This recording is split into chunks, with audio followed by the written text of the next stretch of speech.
Hello friends of Troika. Today's topic, what is Bitcoin? Bitcoin was created in 2009 by a pseudonymous cryptographer who went by the name of Satoshi Nakamoto. Bitcoin is digital money that allows for any two people anywhere in the world to send Bitcoin to one another without the involvement of a bank, a government, or any other institution. It's an alternative payment system that operates free of central control. Think of the days in middle school selling goods or services at your neighborhood fair. When someone bought a cupcake for 50 cents, you didn't have to trust that person. You just needed to see that, well, they had 50 cents. And you could do that with your very own eyes. Fast forward 20 to 30 years later, we've shifted to a digital society and the majority of our payments are made by credit card, over the internet, or through our banks. These credit cards and banks are essentially a middleman. And because we've shifted to more reliance on digital transactions, we have no choice but to trust the middleman to approve and verify every single payment because now we cannot see the money ourselves. Do you have a better way of sending my hard-earned money to a complete stranger across the globe? We went from being able to physically carry, transfer, and verify our own money ourselves to watching numbers on a screen and being stored and verified by a third party who controls that transfer. Now, over time, we gave up carrying cash because digital payments just seem way more convenient. But in doing this, we, the people, created a system that gives third parties more power over our money and ultimately over our sovereignty.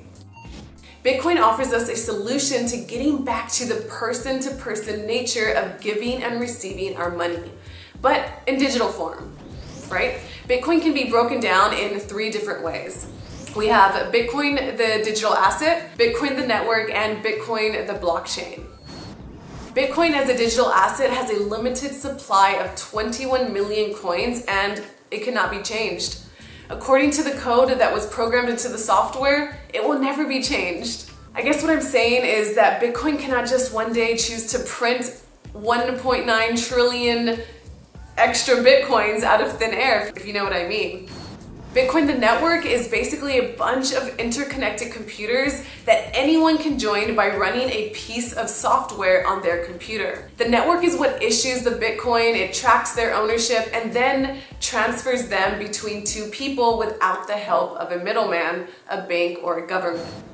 The Bitcoin blockchain is simply software. It's a piece of code that anyone can run on their computer to become a participant in the network.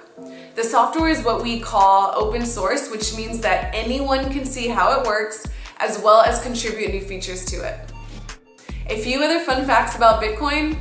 The Bitcoin network has run continuously without a hack or notable security breach since its launch on January 3rd, 2009.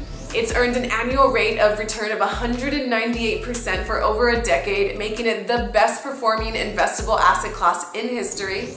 Bitcoin is also the world's very first scarce money. The reason this is so is because of its fixed supply of 21 million Bitcoin. Bitcoin gives people living in high inflation countries the unique ability to protect their financial assets from inflation. Stock to flow models for Bitcoin show price predictions in the $1 million range for one Bitcoin within the next decade. And lastly, Bitcoin is believed to have transformed our world. And so it is.